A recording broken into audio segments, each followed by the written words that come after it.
Hey everyone, welcome to week 72. Today is day 4, and this is going to be our final day of the week. This is Thursday. This is our 4th day on our ongoing What Can I Learn From Caravaggio week. Hope you guys have enjoyed it. We'll see you next week. New theme. Okay, let's get started. This is day 4. This is going to be our final day in our What Can We Learn From Caravaggio week.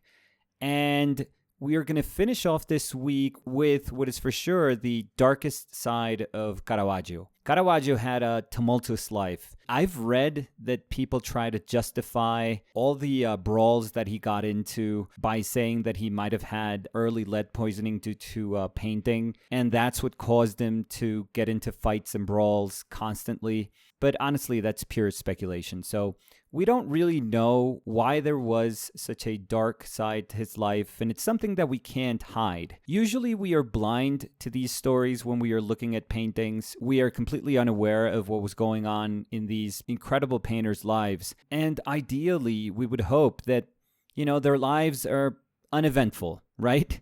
That we can just enjoy what they did, and we don't have to hear stories about the horrible human beings that were behind the paintings, because it does bring up that question if we are able to turn a blind eye, if we are able to disconnect the person from the art. But hopefully with the stories that I'm going to share today, we're going to see that it's actually impossible to disconnect the context of the human being and the artwork that was produced.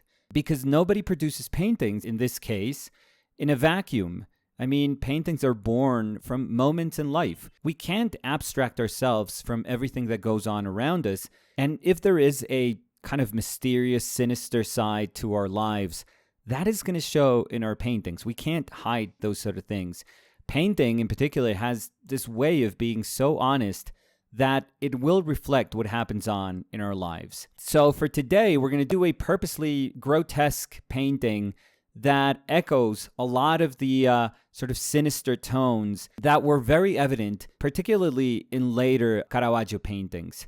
So I'm going to start with why I wanted to paint this, and it's actually a pretty interesting story. There's a very famous painting that Caravaggio did of Judith beheading Holofernes. And it may not be the most famous version of this painting. Artemisia Gentileschi did what is probably the most powerful painting that has ever been painted of this subject matter. Yes, her painting couldn't be if it wasn't for Caravaggio's take on this story, but Artemisia's painting is just so imbued with this air of revenge, of taking back power, that honestly nothing can compete with that painting. And even though I personally believe that if we compare the two paintings, that is the strongest of the paintings, Artemisia's painting. Let's go back to Caravaggio, because this is actually pretty important for the story that we're going to tell. Caravaggio did this painting around 1599, and because he was put in jail in 1600s, this painting may have been finished in 1602. So we could think that this is just a depiction, a very gruesome, very realistic depiction of the beheading of Holofernes. But the truth was that in 1599, there was a very famous public beheading that happened in front of Castel Sant'Angelo in Rome. And that was the beheading of the Cenci family. And it's a horrible story because the real victim of the story is Beatrice Cenci, who was beheaded when she was 22. But her tragic story starts when she's 7 years old. I mean, there's no exact date about this, but Beatrice's father was a Count Francesco Cenci. He was abusive towards her brothers, and he was a monster, and he raped Beatrice multiple times, and he was guilty of incest. That was the crime back then, and he was actually jailed for that and for other crimes, but because he was a Count, because he was powerful, he was freed very quickly. So Beatrice, knowing that he was freed, she went to the authorities and she tried to tell them about the frequent mistreatment, and obviously the authorities did nothing, even though everyone in Rome knew the horrible piece of crap that Francesco Cenci was. So what Beatrice did was she got together with her brothers and her stepmother, because her mother had passed away, and they said, if there is going to be justice, it has to be by our own hands. And they tried to poison Francesco Cenci, but that didn't work out. So they decided, together with her siblings and her stepmother, they bludgeoned Francesco to death with a hammer, and they threw the body off a balcony to make it look like it was an accident. But ultimately, nobody believed that it was. And there was an investigation that was carried by the papal police. And even though they were trying to eliminate all evidence, the Cenci family was trying to eliminate all evidence, the papal police was torturing a ton of people, and they eventually found out the truth, and the plot was discovered, and they were all sentenced to death. Like I said, it was a horrible execution. They were taken to Sant'Angelo Bridge, where there was a scaffolding. Beatrice's older brother, Giacomo, was horribly tortured. They smashed his head with a mallet. I mean, this is dark stuff, so I apologize for all of this, but this is a true story that was happening at the time in Rome. And after they executed Giacomo, they killed Lucrezia, who was Beatrice's stepmother, and they finally beheaded Beatrice with an axe. Again, I apologize. This is a horrible story. Sometimes we only want to look at paintings, and if we're looking at Judith and Holofernes, we just want to read about the story, and we want to believe that there's a narrative behind these stories, or we tend to feel far more comfortable when pagan myths are the basis for very dramatic paintings. But the truth is, there's real life behind this painting. There's a real life story behind Caravaggio's desire to paint this painting. And these public executions were very well known, and people would attend, and they believed that Caravaggio, he for sure witnessed this execution, and he carried some of that experience into his painting. And if you really think about it, this painting looks gruesome, yes, but it's very grounded. I mean, there is a sense of realism in what is happening, which is not really quite present in a lot of paintings before this one. I mean, painters were known for depicting martyrdoms of saints, and those are pretty sinister also. Those are pretty bleak paintings. But this painting in particular is very, very strong, and there was a public outcry for understanding Beatrice Cenci, as the real victim in all of this. So Caravaggio's painting, in a way, could be understood as symbolizing this after-death empowerment, the revenge that Beatrice rightfully deserved. Again, a very dark story, but it does give you historical context as to when this painting was painted and why Caravaggio suddenly had this willingness, this connection to depict with such naturalism a beheading, the act of decapitating somebody. I wish the story stopped there, but Caravaggio led a very, very complicated life. I mean, in his history, there's countless of moments where very powerful people were able to kind of sweep under the rug every wrongful thing that he was doing, and they constantly protected him until I think it was in 1609, maybe, where even though he was known for just getting into fights and just beating people with clubs, taking out a sword and hitting people with a sword, eventually he got into a fight with this sort of gangster, this pimp, Tomasini, and they say they got into an argument over a prostitute that was one of Caravaggio's models that he loved, and in a failed attempt at castrating Tomasini, Caravaggio ends up killing him.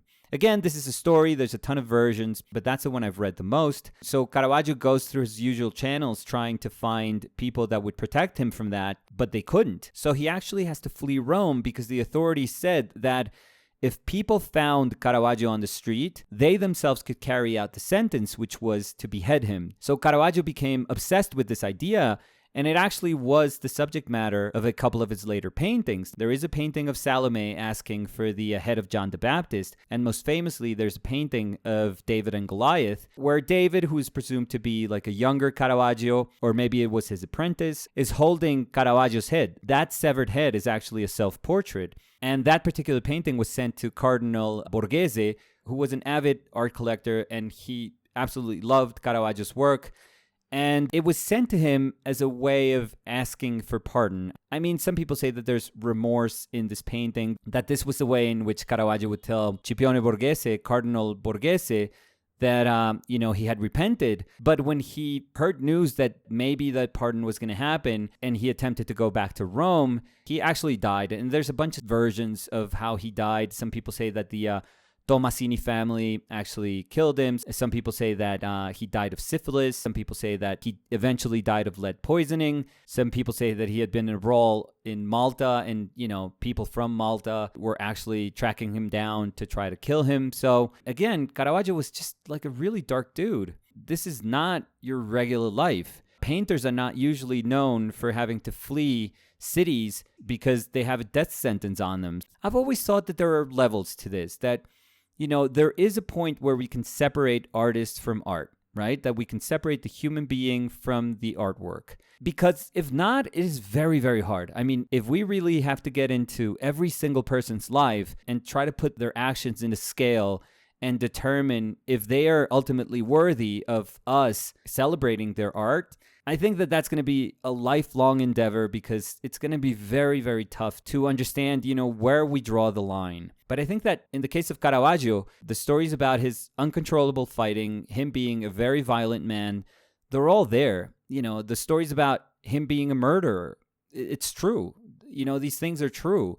And we have to be conscious that these are the things that fed his paintings. These are the things that eventually led him to paint some of the images that he produced. So it's impossible to try and believe that these paintings were born from a vacuum. I think we have to be responsible as viewers, and we have to understand where these paintings come from. Now, to talk a little bit about, how to deal with all this information and try to put it into a painting, I think that me being a father, having been blessed with Samu and Fer, I'm incredibly sensitive to what children being abused means, and it is something that destroys me. It is something that breaks my life.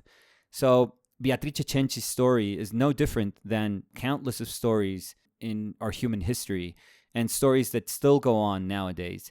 And what's most heart-wrenching about this story is that everyone in Rome knew the piece of shit that Francesco Cenci was. And even though he was put in jail, he used his status as a count to be freed very rapidly. So there was no sense of justice there.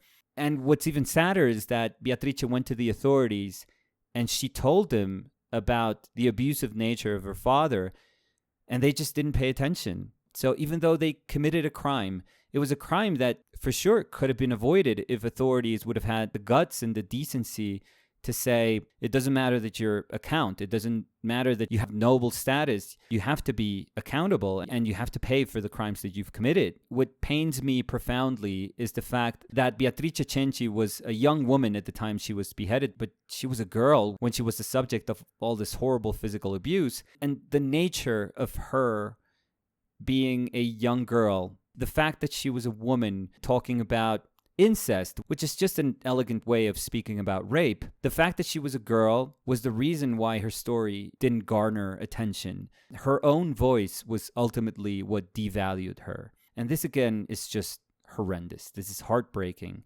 because, and I guess, this was the point of this painting, but it is direful to understand that what can cause the most harm in your life, even more harm than the physical harm that she was subjected to, was the fact that she was a young woman speaking the truth. So in my painting, I don't know, I guess it's a very heavy-handed way, but I am wearing my heart on my sleeve when I paint this, and when I imagine that Fer's only sin, the one thing that muffled her voice, the one thing that made her voice not be heard by authorities, was her own voice.